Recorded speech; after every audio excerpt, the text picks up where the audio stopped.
Andy, 1978, Queen's High School, Haley. Felt good, so he carried on. It's the kind of man you're meeting. Andy, before before he started on what he's doing now, he had a varied and interesting career in the chemical process industries. You had to be there.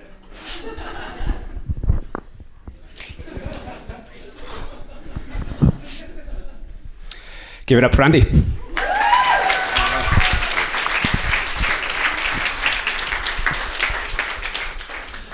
Have you ever had this? You're talking to somebody and they know your name. You've been introduced to them 2 minutes ago, but you cannot for the life of you remember what they're called. Social or business? Does it get any worse than this? It does.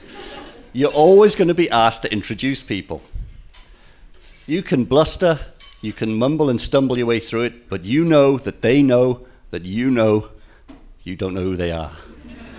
If you're selling stuff, they own you at this point. It's embarrassing, it's rude, it's also unnecessary. We look up to people with the social skill of being able to introduce people and remember names, but it's a learnable skill, believe it or not. If you think you have a poor memory, you're actually wrong. You actually have an excellent memory, almost a foolproof memory. What you have is poor recall, especially for names. So how is it we can recall certain things, but not others? Any memory with a heavy sensory component or a heavy emotional component.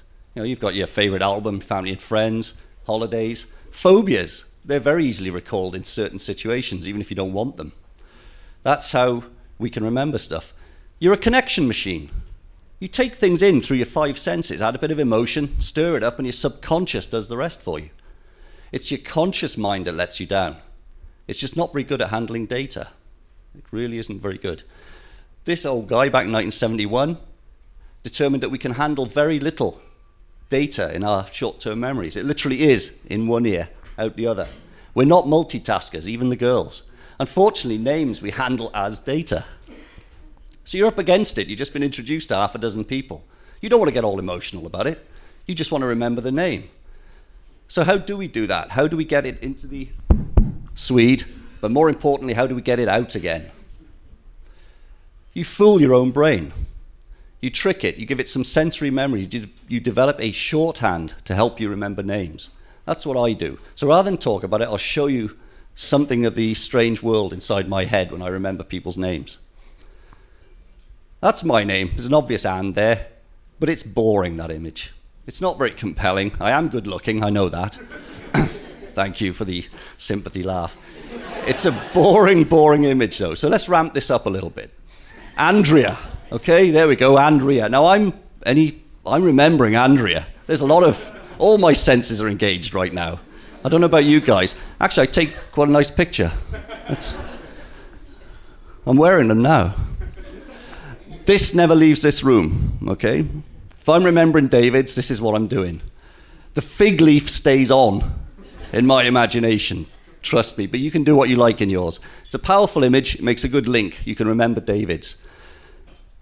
Chris is an oriental knife. Ah! They're coming at me. That's what I'm thinking in my head. It's scary in here. It's scary, but I remember Chris and Christine.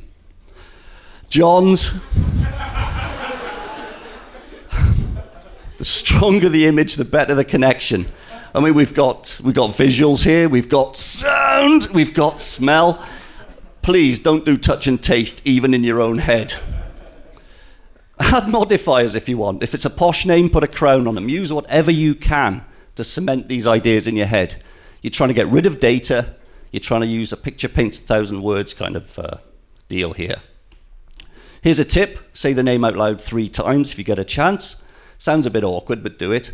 And look for unusual facial features that you can put into the mix. Not clothes, because people get changed, It does happen, unless you're a student. You cannot be too outrageous. It's in your own head, so just go mad. The more personal and dynamic the image is, the more they'll get burned onto your neural pathways, the more you'll have that option for remembering people. It's a work in progress. I've shown you some of my warped thinking, but develop your own warped thinking.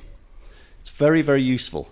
You're creating a sensory pattern that you can remember for people and hook onto it. It takes time, it takes practice, like any other skill. It's fair to say that any memory technique you learn usually involves visualization and or a narrative. So experiment, try different stuff in your life. Having a good memory is quite a skill. Have fun. Now, what I would say as a caveat, please keep this stuff in your head. Your skills will improve, but if you do let people know what you're thinking when you're trying to remember them, you'll see this expression quite a lot. I've been daft enough to share some of my ideas with you. Thank you for listening. Thank you very much, Andy. Give it up.